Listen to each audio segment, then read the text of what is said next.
Hello, thank you for joining me today. I am Shelly Kino, host of Hashtag No Limits. Hashtag No Limits is about people whose society has placed limits upon, but who have busted through those limits. Ophelia says in Hamlet, "We know who we are, but not what we will be." And I believe that to be 100% true, and that there is no better example of that than the caterpillar turning into the butterfly. The caterpillar literally dissolves into cells and then reforms into a butterfly. And then it has to fight its way out of the cocoon in order to be strong enough to fly, to survive, and to just be the beautiful creature that we all see. And what I have seen as an author, as a special education teacher, and now as a special education advocate or coach, master IEP coach, is there are so many people breaking through those barriers all the time that there is no way that I could write enough books. And so I started this about a year and a half ago, and it is my pleasure to every week bring you someone who is busting through those limits, or sometimes I have organizations that are helping our friends bust through those limits. And today I have the pleasure of bringing someone who might be very familiar with Shakespeare's home because he comes from England, and he might live nowhere near it, but he's closer than we are here in the US. So, Mark, thank you for joining me. I so appreciate you coming on today. This is my guest, Mark Webb. How are you? Well, I'm very well, thank you. Yes, I don't personally know William Shakespeare. I would hope not. No. Although I've just had my 53rd birthday, so I'm almost old enough to him, minus 200, 300, 400 years or whatever it was. Right. I've been to his birthplace. I studied his literature. I saw a picture of him today, and that's as far as it goes. Well, seeing a picture of him today is better than I have. I haven't seen a picture of him in a long time. But I, too, have had an opportunity to visit his birthplace. My husband was in the military when we first met and were married, and we were stationed in England for 3 years. And so we went down to Stratford-upon-Avon and just went as much as we could and visited as many different places. And our favorite area was the Cotswolds area. Yeah, it's beautiful. Very special. Yeah, it's just beautiful there. So tell our audience, and I always forget the business side of things. If you're watching, make sure you give it a thumbs up, or you like it, or you subscribe. You don't want to miss any of these episodes because they're all amazing. If you're watching live, give me a hashtag live. If you're watching replay, give me a hashtag replay. Okay, now tell me about who you are and what you do. So, oh my word! So I'm talking to you. I'm just looking at the time. It's 7:05. So, having looked at my screen, I realize I've got. If I was really careful, if I moved to the right way, I could kind of look angelic or something. But that's kind of just evening lighting. So, my name is Mark Webb, and I have just celebrated a birthday a couple of years past 50. And because of that, how many people have you had drinking sparkly on a chat? But anyway, I have not had any. You'll be the first.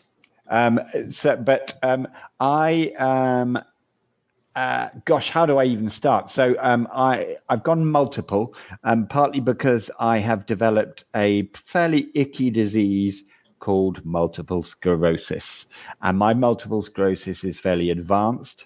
So below you see a very handsome middle man who could easily pass for 21. Absolutely. I realize that, and it's very obvious that I'm just 20 or something. And below this is a wheelchair, and here'll be another first for you. This is my suprapubic catheter that leads to my bladder. So you've just seen a bag full of my wee. So I have quite advanced multiple sclerosis, and in that capacity, with those conditions, I'm quite advanced, usually exhausted. I have become passionate about all things disability and diversity. Almost naturally, almost by evolution. And in work terms, I am head of communications for a charity called shift.ms. And although I come from the land of Shakespeare, roughly half our audience are in North America. So I'm always delighted to talk to somebody across the sea. Yeah. I blog at onemanandhiscatheters.com, and I trust from my introduction that you understand that I try to be transparent and a little bit more open than some others dare to be about their condition. I podcast at Disability at the Table, which is all about why aren't disabled people more professionally present, because I'm sure it's a statistical fact over in the US as well, but certainly in the UK we are more likely to be unemployed. We are going to be less paid when and if we find jobs. So it's about talking to successful people. And I know you've had Victoria from Unhidden Clothing on Yes. roughly a month ago, and I've just done a podcast with her, and she's got some fairly icky being a very English non-existent word, but not unpleasant disabilities, and is thriving as an entrepreneur. Being in communications, I work in everything diversity with the PRCA, which is the PR body. And in my spare time, I'm You have desperately in that? love with my wife. I've got 2 kids, and I play wheelchair rugby very, very badly. And something that I promoted this episode about today is your sense of humor. I have not met you until maybe 10 minutes before this show started. But the things that you post on LinkedIn, which is how I connected with you, are funny. You have a great sense of humor just on those kinds of things. And so I do fully expect to laugh frequently. No pressure, though, No during pressure, this thank episode. When I get, I started off with campaigning about multiple sclerosis. That turned into campaigning about disability, and that almost naturally turned into campaigning about diversity. And we all want change and equality and equity now. And what I do point out to people is that I don't know how familiar you are with the story of the suffragette movement in the UK. That was our movement for women to get the vote. And I often remind people that was, roughly 100 years since a woman literally martyred herself, ran out in front of a horse race in the UK, which was filmed, and died being trampled by the horses to win the vote. And we got the vote then, also before I was born there. But we still haven't got equality on pay or existence on the FTSE 100, which is like the Fortune 500, is it? Uh-huh. We're still not there. So I believe in the necessity for people to chain themselves to gateposts and sadly run in front of horses 100 years ago. And we've got a climate change campaign going on where some people are super gluing themselves to our famous motorway around London. Now, there is a place in society for that, but there's also a place for positive campaigning and laughter. And, it partly grabs the attention. You may go on to talk about my awful clothing habits. I chose not to dress badly tonight. You may go on to talk about my awful clothing habits, but it's another way of getting attention. And much as communication channels have moved on, from let's get in the newspapers, let's say only 20 years ago, to social media and YouTube, and gosh, how much has the world changed in communications Right. in these times? Humor and a bit of nonsense is a powerful tool. It really is. And there are a lot of things that, in American culture at least, we have made fun of that were very serious topics, but because we were making fun of them in our sitcoms and whatnot, it opened up discussion. And I do think that comedy leads to people being able to get a little bit more comfortable with those things that they're uncomfortable with. And then maybe having a little bit of thinking going behind that, like, yeah, okay, I laughed at that, but is that really funny? Or why did I think that was funny? And, having that change of their own perspective. And honestly, that's what I am hoping is the outcome of hashtag no limits, is that people will think about how they approach another person, or how they think about hiring a person with a disability, or just in their own mindsets. We have these things called cognitive biases, and I won't go into the full detail of them, but we all develop them, and most of them are wrong.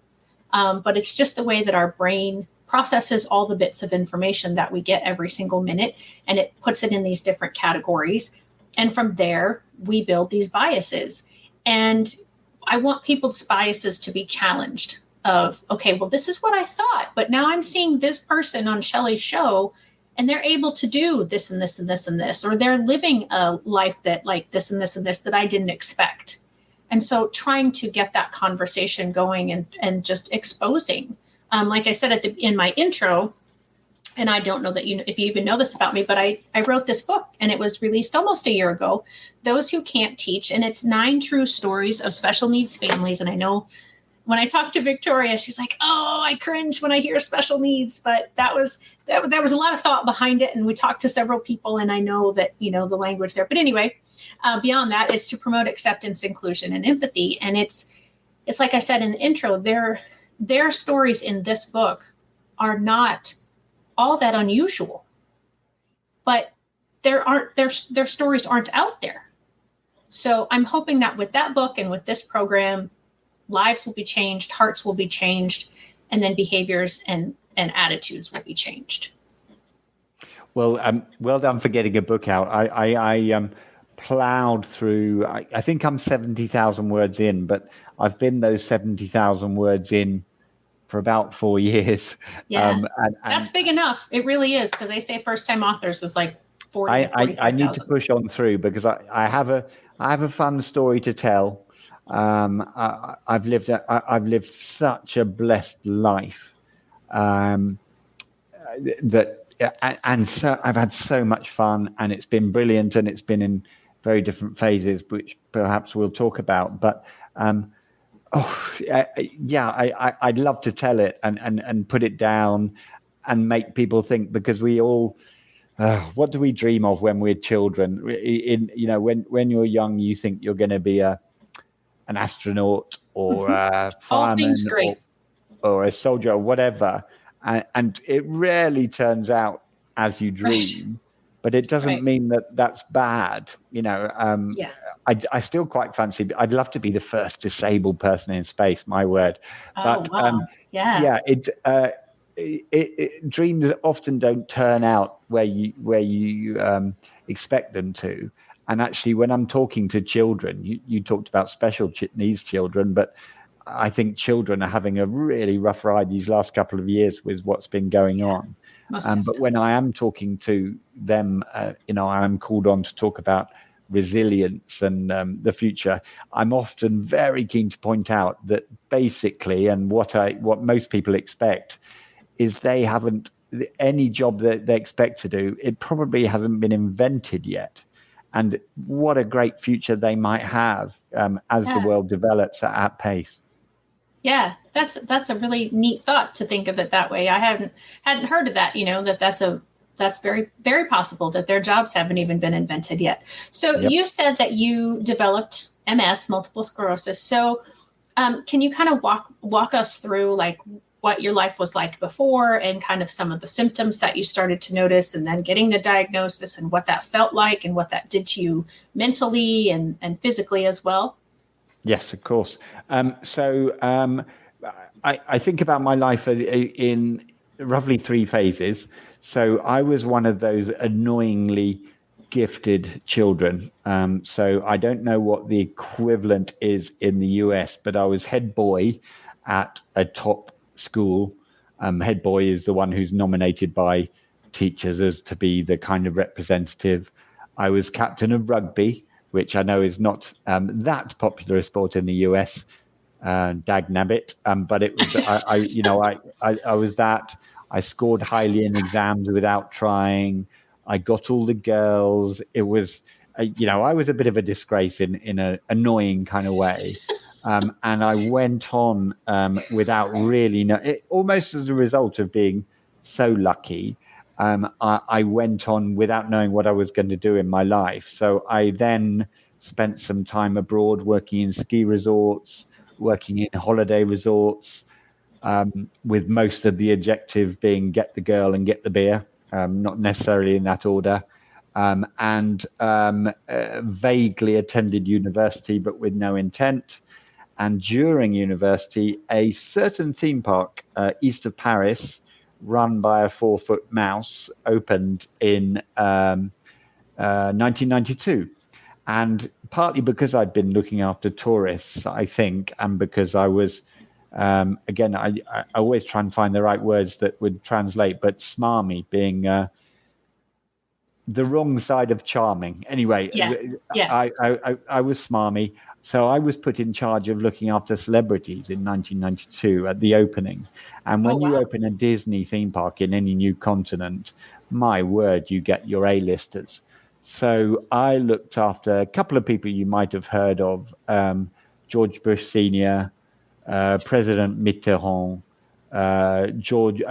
Michael Jackson, Kevin Costner, Clint Eastwood, Gloria Estefan, my favorite. And the only female you've mentioned so far. Sorry? I said on the first female of that group that you mentioned. Yes. Oh, my word. If I could remember some of your daytime commentators that I looked after. It was funny meeting American celebrities I'd never heard of. Yeah. And having to know that they were incredibly famous. But yes, so I had this wonderful time, which did a couple of things. One, it exposed me to media. They were always being interviewed by TV or radio or journalists, and that's how I became what I did become in my career. PR, that's public relations. So getting the companies I worked for into the newspapers when they wanted to be in the newspaper and keeping them out when they didn't want to be. But secondly, when I look retrospectively, 1992, while I was running around thinking I was so important, my first MS symptoms. So the first symptoms were pins and needles down my left-hand side, really intense. I called them nails and needles. They were so intense for 3 solid days. And then they went. And I did nothing about them, being a 24-year-old man in France, and I ignored it. I convinced myself in retrospect that I'd had a minor stroke.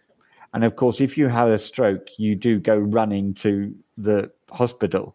So to have done nothing about it was a little bit ridiculous, but it did turn out to have been multiple sclerosis. I then, not long after that, developed bladder problems, but the French at that time weren't that brilliant at using loos.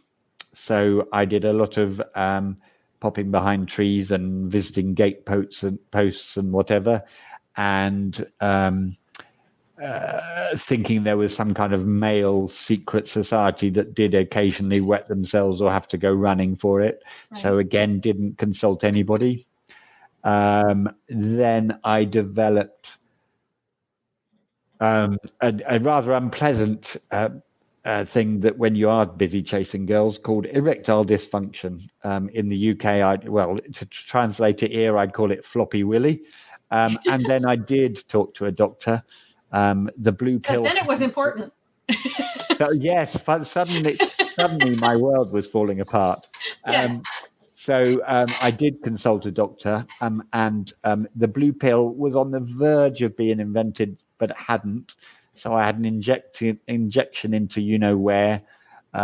It was proved to be functioning, and they said, well, it's all in your head.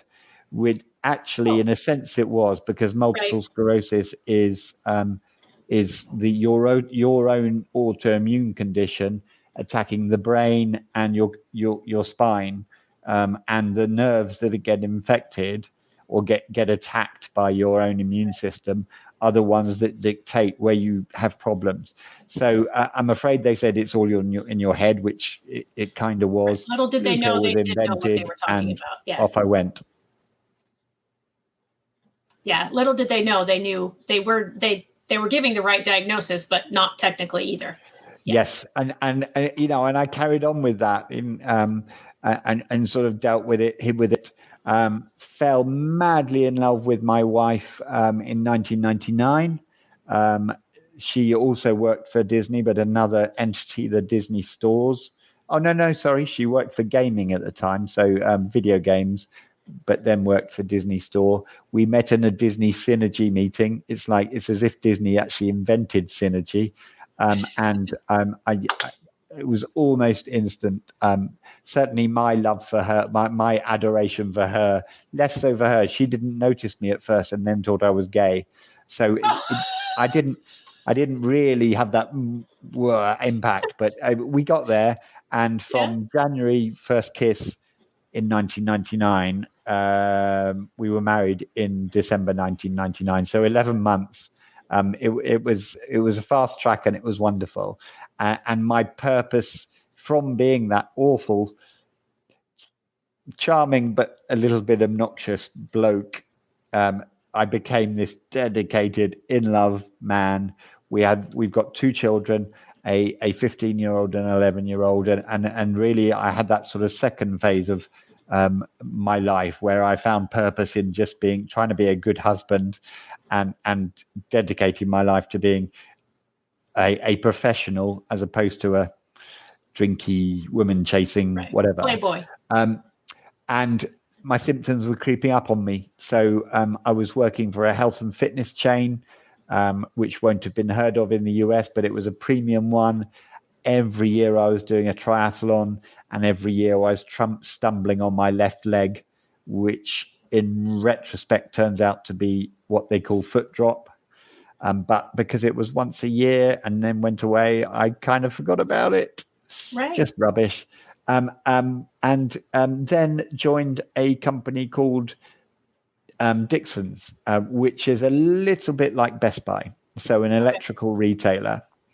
And I joined in 2006 and 2007. There were so many dots that finally I was joining up. And after going to my general practitioner, so my local doctor, I was sent to a neurologist, as in a head doctor, and a urologist, as in a waterworks doctor. And after about a 3 or 4 month process of elimination and various tests, including a couple of MRI scans, that's where you go into that big white chamber and things buzz into your head. And just all sorts of tests, the worst being the spinal tap, the lumbar puncture. Oh, my word, that was horrible. And they said, you've got multiple sclerosis. Didn't know what that was, really. It was, was that ME? Was that Parkinson's? Although it didn't mean a lot to me. So you asked, after my very long answer here, what my reaction was. It was a little bit of numbness. It was a little bit of consulting Dr. Google and deciding I had 10 minutes to live because of that. And really a bit of denial. Those are, there are the 5 stages of grief, which I know a lot of people talk about. And I think those stages of grief have been disproven to be anything scientific, but they are a very good guide to what people went through. So I never really went through the anger bit, but I certainly went through the denial. I went through some numbness, whatever. And I just kind of gone on with life in the short term. Dixon's were brilliant with me. Sorry, equivalent. Let's call it Best Buy. Yeah. And the equivalent of Best Buy, Dixon's were brilliant with me. And I went away from those sort of for about 2 weeks to feel sorry for myself at home and acclimatize with my wife. Our first child had just been born, and by the time I came back, the whole team had educated themselves about what MS was or is, Wow. and I got this wonderful sense of support emotionally from the team. And one of the phrases or words I talk about is allyship. I campaign for diversity and people to be more aware of disability, etc., etc. There's not a lot you can teach to people about just doing the right thing, and they did. Yeah. And that was so helpful in the early stages of my diagnosis, even though actually in retrospect I'd had MS for 15 years. Yeah. So, yeah, in essence, you've really had it with some I mean, symptoms, just very mild, for about 30 years. yes, and MS is sometimes called the snowflake disease. Snowflakes being unique in that every single person will have a different flavor of multiple sclerosis, and we have this whole smorgasbord, this whole huge menu of symptoms we can cut, or our body or our brain can Right. kind of choose from, and so none of us will be the same. So there was a bit of that male denial of for many years of what was going on. But at the time, there wouldn't have been much intervention at the time anyway. It's only now that the philosophy, the neurological approach is to really attack anybody who's got MS with some quite aggressive treatments. So there's no cure for MS. It's a cure. It's a disease for life. It's progressive, and mine has gone quite aggressively downhill. There are worse in the world with MS by a long chalk, but there's a lot of people are better off than me. And anybody diagnosed now, there's a lovely phrase from a US doctor called Aaron Boster. He says, we want to make MS boring. And by that, he means what he's implying there is there probably won't be a cure anytime soon, but we are on the verge of saying, oh, you've got a diagnosis with MS. Okay, we know how to treat it so that you can carry on with life. So it's okay. I've got a pretty unpleasant disease now, but I feel very positive about the future for people with MS. So, how long after the diagnosis did you end up in the wheelchair all the time? Or are you in it all the time? Are you able to get up and walk around, or do you have to have? So there's a phrase I want to stress and shout about here. I'm a wheelchair user, not wheelchair bound, because bound implies some negativity about a wheelchair. Do you know who invented the wheelchair, by the way? As soon as you say the name, I'll go, oh, yeah, I knew that. But no, off the top of my head, I cannot come No, up it with won't make any sense to you. It was Charles Darwin. So Charles Darwin, as in the evolutionary chap, right? He just wanted to scoot around his office quicker. So he invented the first rolling chair. But anyway, I always want people to realize that it enables me. It gets me around. It keeps me mobile. It keeps me out with my family, within limits. Of course, I'm never going to, talking about ambitions. I'm pretty confident I'm not going to climb Mount Everest, but I can still do stuff, and that's because of a wheelchair. And you are not leg bound. I'm a wheelchair user who can walk a few yards. I did 60 yards on 60 meters on a treadmill yesterday.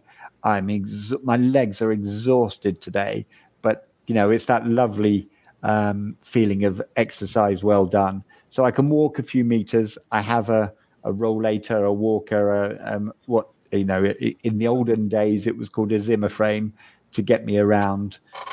But basically, I'm more often than not a wheelchair user, and that probably started about let's say 5 years ago, roughly speaking. Okay. I went from there's a journey. You go from walking stick to crutches to rollator to wheelchair. So in that time, let's go back to career briefly. So it attacks. I've got the physical stuff. I don't worry. I won't show you my urine bag again. But there's some fun going on down there. My lower limbs are pretty awful. My right fingers are probably 9 out of 10. My left fingers probably 6 out of 10. So I'm getting attacked all over the place, but I'm also getting attacked cognitively and fatiguely. That's not a word, but let's use it. Fatiguely. Yep, it makes sense to us. So I 2007 diagnosed. By about 2009, I was starting to not be able to cope with the heavy demands of a full-time into London, few drinks with journalists, long hours, funny phone call times from journalists, dealing with grumpy chief executive officers, etc. So I was called into a room, and it was what I call what I feared was going to be the guilty check moment, when they say, there, Mark, you're a bit rubbish now, so have a bit of money and get out of here. And that was absolutely not what happened. So I was with the group HR director, so the most senior human resources person, and my boss, who was the corporate affairs dude. And they both said, Mark, you're not coping. This was all said so well, so that's probably not a good way of saying it, but you're not coping. We love you.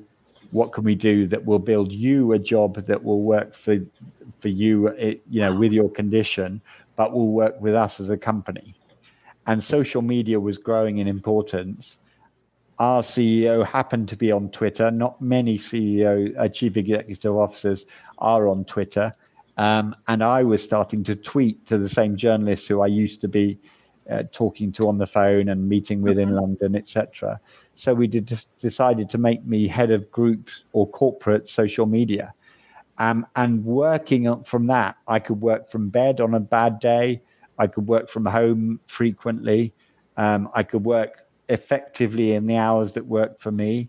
I could nag my chief exec to tweet when he wasn't tweeting very well. And we turned him into the most followed Twitterer on the FTSE one of the CEOs on the FTSE 100. So like the Fortune 500. So it was a job that worked for me, worked for the company, and allowed me to carry on, as opposed to sending me off into the sunset or making me, chief photocopier or something like that. So a wonderful transition that a major company with 42,000 employees at the time and dominant in Europe, rather like Best Buy is in the US, just brilliant. And it's almost a shame I have to flag them out as an exception, because they were an exception. And back to that point about disabled people being employed less, paid less, I need to keep flagging them up. And I've got no shares with them. I left 4 or 5 years ago, and I still talk them up. I'm still this ultimate employee advocate. That's a phrase that I use, because they were brilliant with me. Yeah. And as you were speaking, that is exactly what I was thinking, is the fact that we had, I say we, but it's important that we talk about that, because that's truly how every company should be. But they are such a rarity that it is so important to say, here is the standard. All the rest of you need to come up. And unfortunately, this is so rare up here. This is so prevalent. And, again, hopefully things like your podcast, things like what we're doing here today, my book, and things that Victoria is doing, and all the entrepreneurs with disabilities and all the people that are out, doing the advocacy like what we're doing, will start to change that. and get that momentum going, because it is so important. As a person, you're valuable. Period. Yeah, Stop. There's no. thank you. There shouldn't. That's very kind, and I have to be careful. There's a certain company starting with A that delivers quite a few packages to many homes. And I have to be careful because I've done a speech to some of their team. But the rumor has it that they paid some of their warehouse staff to sort of tweet and say nice things about them. And I think that's the antithesis, and it's only rumor. So let's be careful. Right. And Yeah. they've been a godsend to me in lockdown because I couldn't go out. I was isolating. I'm at risk from, that thing that maybe, hopefully, we won't talk about too much. Right. So, they've been a godsend to me, and long live successful companies that employ lots of people. But paying people to say nice things about you is the wrong way of going about employee advocacy. What you want is people who are genuinely proud of of the work that they get to do with you, of the way that you're treated as a human being. It doesn't have to be, I use this word provocatively, but it's, a cripple. That was the old word for, right. I think handicapped is still quite prevalent in the US, but disabled is kind of the word, certainly in the UK. But, we've gone from crippled to handicapped to disabled. It doesn't have to be just disabled people you look after, but every flavor of diversity, and your standard employee who doesn't have any of those issues or biases to talk about. They're your ambassadors. If you just go above and beyond just a tiny bit, there was nothing miraculous about what the Dixons did for me. It was just great and human. Yeah, and it's that relationship. And I understand in a big corporation, that it is more difficult for the CEOs and the whole C-suite of executives to have relationships with their employees, but to remember that their employees are not just numbers, that they are people. And, as a former teacher, something that I teach teachers now is have a relationship with every student, whether they're actually one of your own students or not.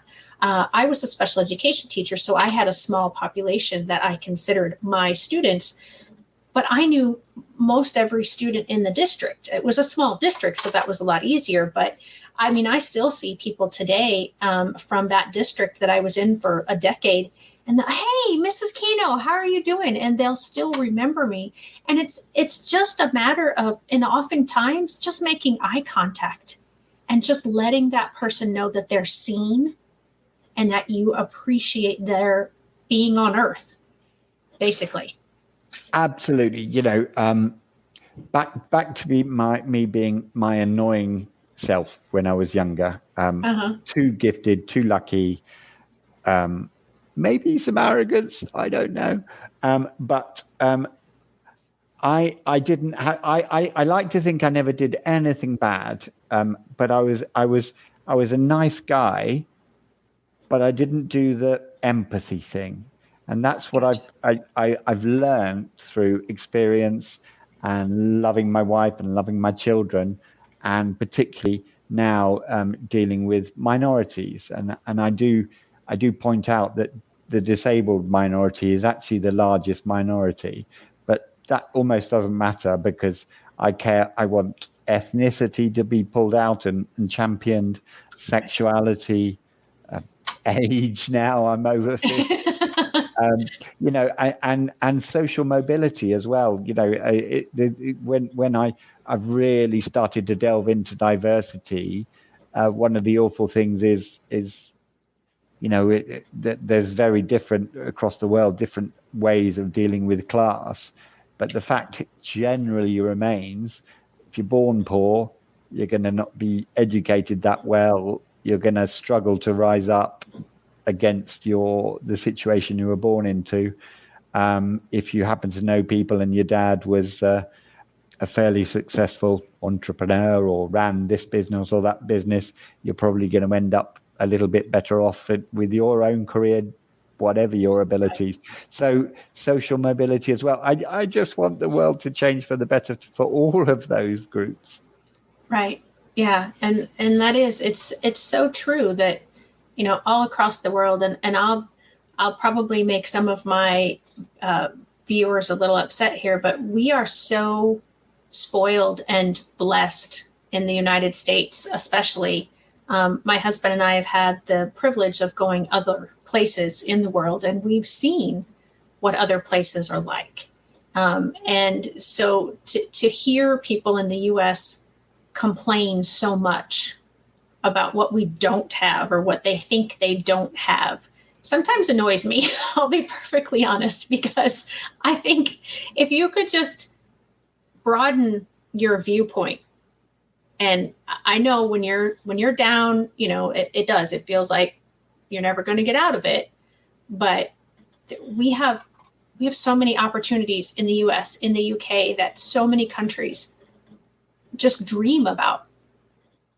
Yes, and that's again, gosh, how many? If we did buzzword bingo on what I say, I think we'd win on the word diversity. But I'm very aware that I've got a very advanced disability and probably one of the cruelest major diseases out there. The suicide rate because depression is prevalent in those of us with MS.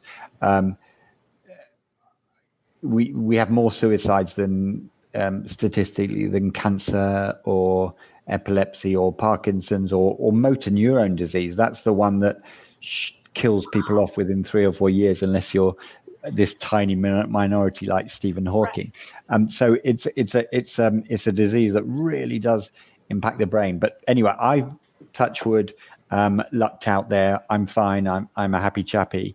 But I am aware that much as though I've got a very big disability and I get pity, I don't want pity, but anyway, I get all that, I'm still white, privileged, middle class in a prosperous country. And I never forget, I try never forget that, he says, reaching for a glass of sparkly for his birthday. Which, happy belated birthday, by the way. I don't think I've said that this episode, so I want to be sure to bring that up. So I want to talk about something that you mentioned before, just a little bit ago, about you walked on the treadmill. When you did that, I believe you posted a little bit about it on LinkedIn. I did. And I think it said it was an anti-gravity treadmill, or is it like? Yes. So that's thank you. You're a very good interviewer. Did you know that? Oh, thank you very much. I'll try not to break my arm patting myself on the back. Sorry, while we're talking, so I'm getting multitasking is not a very male thing anyway. And with MS, because your brain is messed up, it's really difficult to multitask. I'm just going to be talking, trying to distract you from the fact I'm emptying my catheter bag into a jug. So there's another first. Okay. How many firsts am I going to achieve? I know. We've had at least 3 or 4 now. So during this podcast, during this interview, yes. So technology medicine tends to take an awful long time to move forward, and you read about and we have publications in the UK, and I bet you have some similar ones in the US that print stories about these happy mice who've been cured of XYZ. And suddenly decide that, everybody's going to be cured of everything. And actually translating a cured experimental mouse into a trial drug that passes effectiveness trials, then goes mass trial, and statistically might not work for humans at all. We're talking about 15 years that until a trial happy mouse becomes something that will treat MS or cancer or motor neuron disease or whatever. Technology is moving so much faster than that. So I have a couple of pieces of technology that are still no. Let's talk about three. I have three great pieces of technology that help me. So first of all, that treadmill, yeah, of course, it's not anti-gravity, but essentially it's a normal treadmill which I put on a very not sexy pair of kind of rubber shorts that sort of surround. I could almost be going kinky there, couldn't I? Um, Around my body, and then they've got a zip on. You zip into a big frame that is airtight, and they blow air into the treadmill so that it can lift you up to 80% of your body weight can be taken off. Wow. And in front of you, standard treadmill, but with this kind of horse thing going on that's all filled up with air and lifts you up. In front of you is a view of your feet. You know, in my case, my rubbish feet. So I can watch how my very not very well legs are working, and be talked to by my physio, who is off, not right now, but imagine it, she's off to my right. She's Sure. looking at my legs from the side because it's plastic see-through siding. So she can tell me exactly where I'm initiating muscles that I haven't initiated for ages. And it's an amazing piece of kit, just not just for people with MS, for example, to experience standing and to reignite muscles that the nerves, because it's my nerve damage that's happened in MS, Right. that the muscles haven't been talking to. So it's just a wonderful sensation and a lovely sense of, almost, let's say, false achievement, but I guess you know what I mean. Yeah. So that's a brilliant piece of kit to exercise and for my mental and physical well-being. I've got I'm not sure if you can call any wheelchair sexy, but I've got as sexy a wheelchair as you could have, made by a Formula One, as in like a racing driver designer. Yeah. And he was at a local airport and saw a child with a very ugly power wheelchair, as in motorized wheelchair, and thought, well, that child. So he had no reason to develop this, but he just thought that child deserves better, and he's developed a fantastic wheelchair. Motorized chair that has the big wheels at the front, motorized, and little at the back. And I can go off road. I can go on the snow. I can go in sand, so on the beach. I can go into the woods with my children. Sometimes I topple over because I get a bit too carried away. But that's very expensive, and hopefully the price will come down in time. But that was crowdfunded for me, so paid for me by friends. So £11,000. What's that? $15,000, something like that. Pretty. Yeah, more than that, I think. Yeah, probably, possibly. So really expensive. And finally, and I think something that will really kick in almost literally in the next few years, is I've got a soft exoskeleton around my leg. Not this second, but I can put on my legs that is it's attached by Velcro, and it then pumps in air pressure into my legs. So it does two things. One, it again ignites muscles and parts of my body that really haven't got used to. I'm doing all the motions with my hand and touching my legs here, which is really not great TV. But it one ignites bits of my leg that haven't been talked to by my nerves. And secondly, because it's quite powerful air that's gone in there, it also gives me a semblance of support. So I can go back to walking a few yards with my walker, just exhale, tootling up and down my corridor. So technology, again, gosh, I'm giving long answers here, aren't I? But that's perfect, though. That's exactly what I want. But essentially, my feeling is that much as though medical advances have to happen and will happen, and it's amazing what with AI and other pharmaceutical developments, that'll be great. But I think technology will help many more of us quicker. Yeah, and I'm so excited for all of those devices and for you to have an opportunity to talk about them, because that is one of the reasons that this is called hashtag no limits, because we have no idea.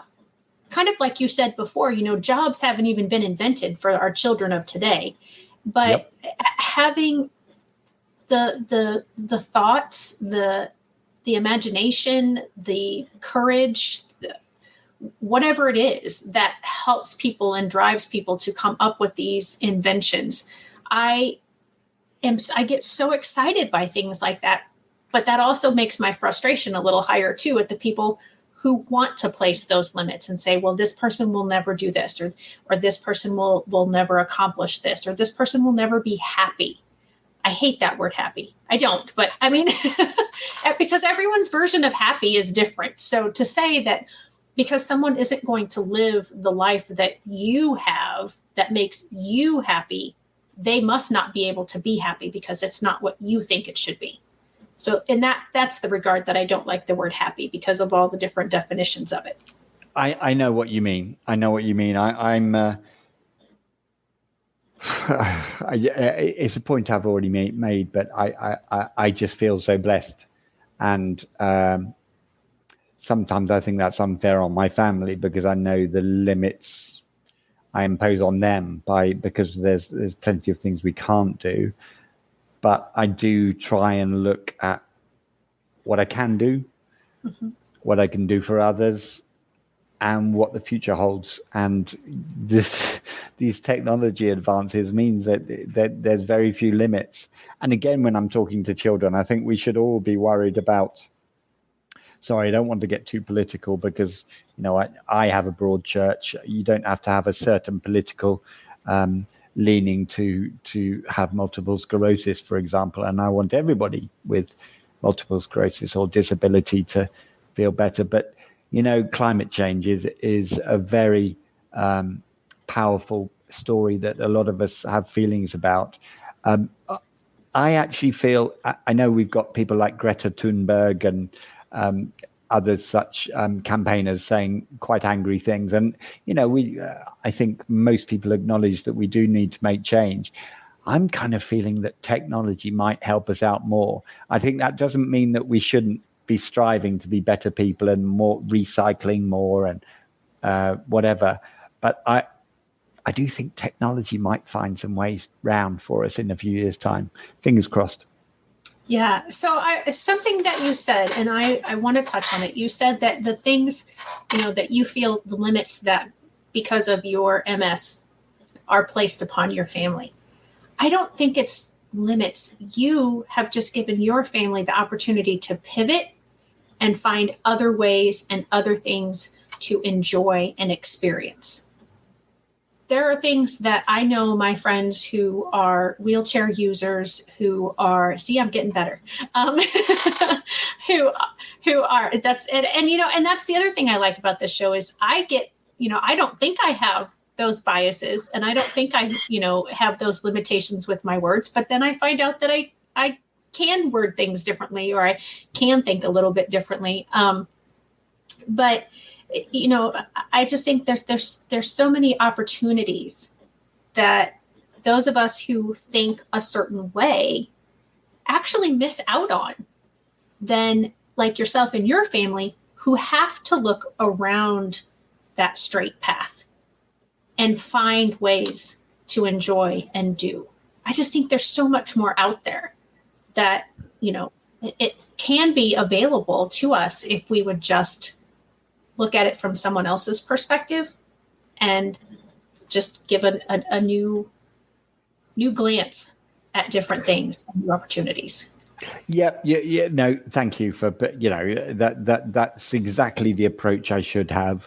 That there's, for all the rosiness that I'm painting, there is always, and it goes in waves. There is a sense of guilt that I have that, sure, and I know it's not my fault, but there remains a sense of guilt about what I do to close family and to family and close friends. And sometimes, or even often, I think it's tougher on my wife than on me, which is weird because I'm in fairly constant pain. I've got a blooming tube out of my tummy. I fall on the floor. I struggle to sleep. I struggle to stay awake. Everything. But I just think that, I know, I hope she loves me. She loves me, and it must be so tough to watch. And there's nothing I can do about it except strive to be the best that I can be. But it is tough to shift the guilt. Yeah. And I imagine that it has to be. I mean, I've known, myself when I've gone through very minor experiences of, having to recover from a surgery or something like that, where I have to depend on my family for a very, very small amount of time. But I do think it tends to be harder on the caregiver sometimes, because, and I've been the caregiver too, so I've played both roles, that you can't do anything. And I think that makes it harder. We listen to you say, well, I'm experiencing a 7 on a 10 scale of pain, or I'm experiencing, this or that. And because we can't do anything to physically make that better for you sometimes as caregivers, I think that's where mentally it wears on a caregiver. And so, yeah, I see both sides of what you're talking about, because I can only imagine, truly, and probably not even really imagine, what it's like to be the care receiver so frequently. Yeah, and thank you. But sorry, this is going to be not. I'm not going to pull you up on this, but I just want to make the point that you've probably, you've looked after special needs children, and I think that takes a special type of person to do that. You've had you call them minor operations. It's not a competition. Oh no, I know. We all have challenges we deal with. It sounds like a misery story, but my wife and I, we managed to burn our flat down in Paris in our first year of courting before we got married. We lost everything except for the clothes we were wearing and some daffodils we had bought back for the flower boxes in the window. So that could be a horrible tragedy, and it right. Felt tough at the time, but it taught us a lot about physical, the value of physical things. Didn't matter. Right. We were alive and we loved each other. Boom. I was diagnosed with MS. We've covered that in detail. My sister passed away 4 years ago, and what wins in the competition? Right. It's quite obviously that's my son. My son is in snacking mode. I saw him just looking behind the camera.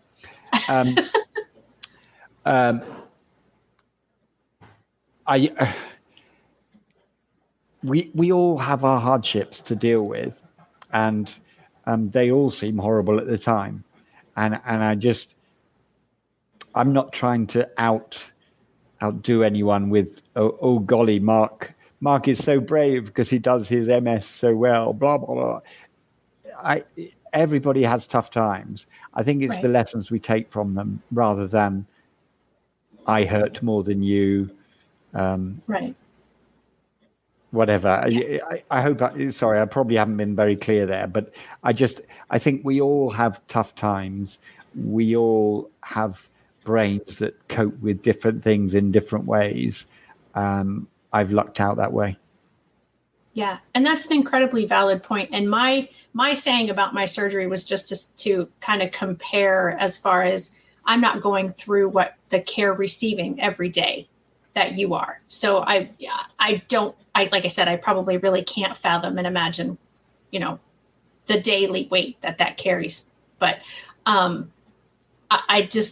I appreciate what you said, because everyone does go through things, and that's another great way to look at the situation of #NoLimits is we're all dealing with something, and it's right. You're right. It's not a competition, and that's, again, think about whatever it is that you as an individual are dealing with, and use that to remind yourself that you can do lots of things, and so can the person next to you. No matter what the differences are between the two of you, you have a lot more similarities. Yes, no, absolutely. There's a treatment that's kind of unproven. You're probably aware of pharmaceutical trials which go through different phase 1, phase 2, phase 3, and they're what they call double blind. So neither the applier of the medicine or the treatment or the technology or whatever, or the person receiving it knows what they're going. Is it a placebo or the real thing until it happens? And there's a treatment, hyperbaric oxygen, where you sit in an oxygen chamber. It's like a deep sea diving or recovery bends chamber. So you sit in pressurized for like 30 feet, but underwater, in a pressurized chamber, breathing pure oxygen. And the theory of it is that you have oxygen pumped into your veins more than would normally get in there, and that's supposed to have curative powers. But because it's very difficult to double blind test, and because a pharmaceutical company is very unlikely to invest in it, nobody really knows for sure. But anyway, long story short, I've sat in a hyperbaric oxygen chamber because it's believed to help with our fatigue. Certainly feels like that helps with me. It's supposed to help people with their bladder. I'm not sure it helped me with that. But it's also used for cancer survivors, not for their cancer, but to help them recover from their chemotherapy or other aggressive treatments. Oh, right. And I've been sitting, and 5 people can sit in there, slightly less if we're all bumbling in with wheelchairs. But I've been sitting there, and I've known that I'm looking at the cancer survivor thinking, oh, blimey, because of course they've often lost their hair, looking pretty grim. And I'm looking very disabled because I'm very physically look disabled. And I know I'm looking at them thinking, God, I'm so glad I haven't had your cancer. And I know they're looking at me, oh, God, I'm so glad I haven't got your MS. It's just the human capacity to cope. Sometimes we can't cope. And again, I don't want to sound all glib because I happen to be smiley. But the human capacity for coping with hardship is immense. And I think our incapacity is we can't put ourselves in other people's shoes as well. And I'd love to solve every issue. I'd love to understand every issue. I can't. I just want to. Yeah, exactly. I feel that way too. If we could, like you said earlier, just make the world a better place for everybody, Yes. And that's actually kind of my tagline on my stationery and such when I do my reports for families that they ask me to look at their child's IEP, which is an individualized education program. It's the document that guides our special education here in the U.S. And that's my thing is I'm making the world, or my hope is that I'm making the world better for all, one IEP at a time. Yes. We can't change everybody at once, but if we can change one person's approach and then another person another day, and then, what you're doing with your podcast, which we really didn't have a chance to get into too much about what you talk about on there and the guests that you have. And you did mention, and I would like you to mention it again before we need to wrap up here in just a little bit, but I do want you to mention again, how people can find you and follow you and listen to your podcast. Because I'm sure that you share your humor in your podcast as well as you have done here today. And you did make me laugh a few times today. So thank you. You lived up to the pressure. I so appreciate that you did that. And we did have a guest join us. I mean, not a guest. We had an audience member, Michael. Michael complimented me, and I wanted to thank him for that. When you said that I was a good interviewer, he said he's one who watches me frequently. And so he said he agrees with you that I'm a good interviewer, and I appreciate both of you for that compliment. But yeah, so give us some wrapped up information here. Make sure that you cover how people can find you, how people can find your podcast, the title of it again. And then if there's any last, I just wanted to make sure that I said this, just weighing on your mind. Now's the time to do it. Oh my word! So blog. Thank you for that wrap up. So onemanandhiscatheters.com is my blog, where you would also find links to, and I must post that today. Thank you for the reminder. I podcast at Disability at the Table. That's relatively new, and that's really about professional people showing how, despite, in inverted commas, despite disability or either personal or experience of disability, how they can thrive and help people, because I do want to change stigmas. I tweet far too often, and my Twitter feed is at @MarkWebb_, double B, not World Wide Web, so @MarkWebb_.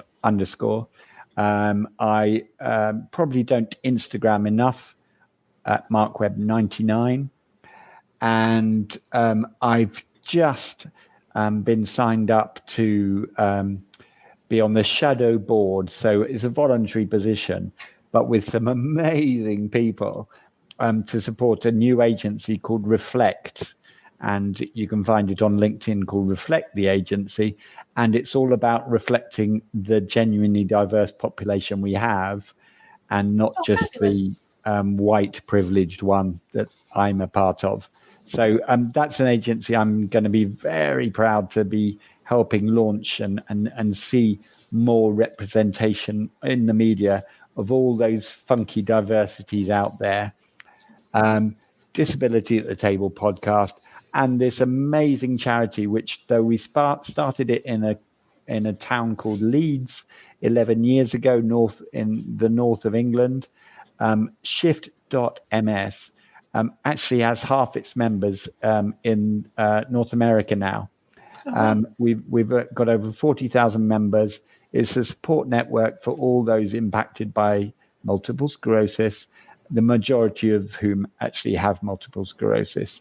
And it's a brilliant charity, and it's all that's good about social networks because it's a supportive one.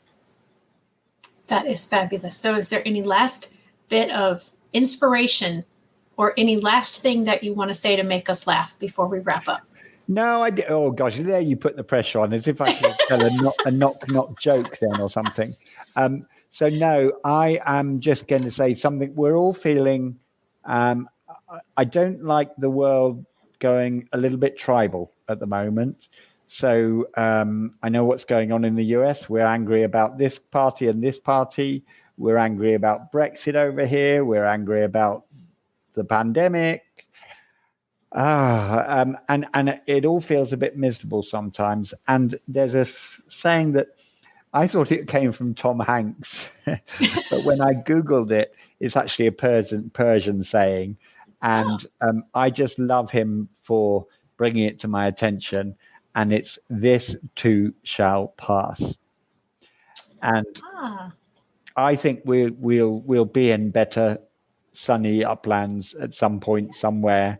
Don't know. Sometimes I despair a little, but we will. So thanks, Tom. Yeah, or whoever said it. Yeah, I thought it was in the Bible, so it tells you what I know. Well, there you go. Well, right. Of course, I just use, again, Dr. Google. So who knows? Yeah. Maybe you're right. Yeah. Exactly. Well, thank you, Mark, for agreeing to be on today. It has been an absolute delight to speak with you. I'm so excited for everything that you are doing and everything that will be coming up in your future endeavors with the shadow board and the other things that you mentioned. I know your evening is almost done, but have a great rest of it. And we will talk soon. Thank you, Michael, for joining us, and anyone else, let us know. See you guys next week.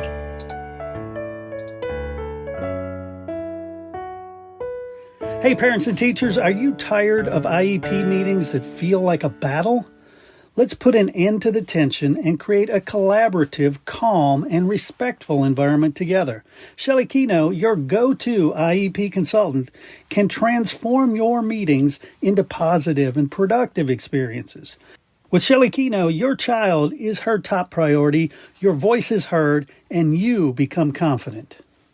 Shelley Keno is making the world better for all, one IEP at a time. Visit www.shelleykeno.com for more information and set up your free 20-minute consultation today. That's shelleykeno.com, SHELLEYKENOW.